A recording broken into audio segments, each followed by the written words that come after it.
يا مرحبا ترحيب كادي وريحان، باسم الغلا والعز ترحيب غالي.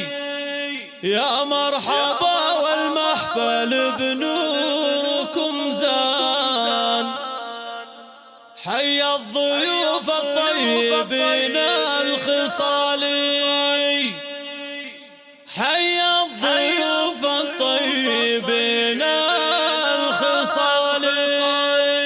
يا مرحبا ترحيب كادي وريحان، باسم الغلا والعز ترحيب غالي. يا مرحبا والمحفل بنوركم زان، حي الضيوف الطيبين الخصالي. ترحيبة تترادف بعذب الالحان، ومن الشعر تختار عذب الجزالي. باسم مناصر مرحبا عد الامزان، في ليل فرحة اخته اغلى الغوالي. ترحيب ام ناصر لها الجود عنوان، يا مرحبا بدار الكرم والمعالي. ليلة مع ليلة فريدة بالازمان، فيها يطيب الانس والاحتفالي. بها العروس اللي بها الحسن فتان، شيخة معاني الزين وام الجمالي. واللي فهم قدرهم عالي الشان، يا مرحبا تنعاد اول وتالي. وخواتها منهم ترحيب رسلان، كلا ترحب بالحروف الجزالي. نجاتي قالت يا هلا بعز ضيفان، بالشاذلية وهيلي صفرا الدلالي. والجوهرة ترحيبها عد الامزان، يا مرحبا بضيوف احلى الليالي. لضيوفنا الترحيب شايش وطربان، كل من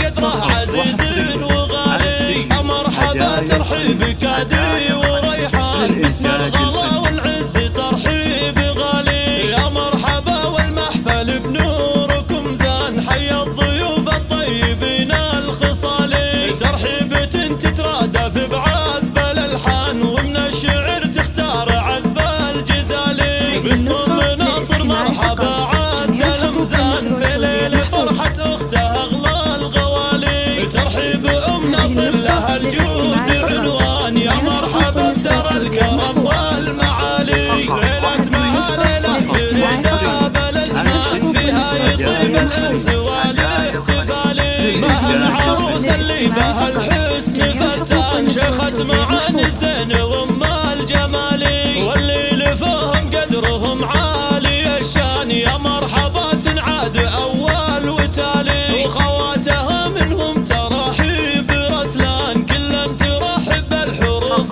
الجزالي. نجاتي قالت يا هلا بعز ضيفان، بالشاذلية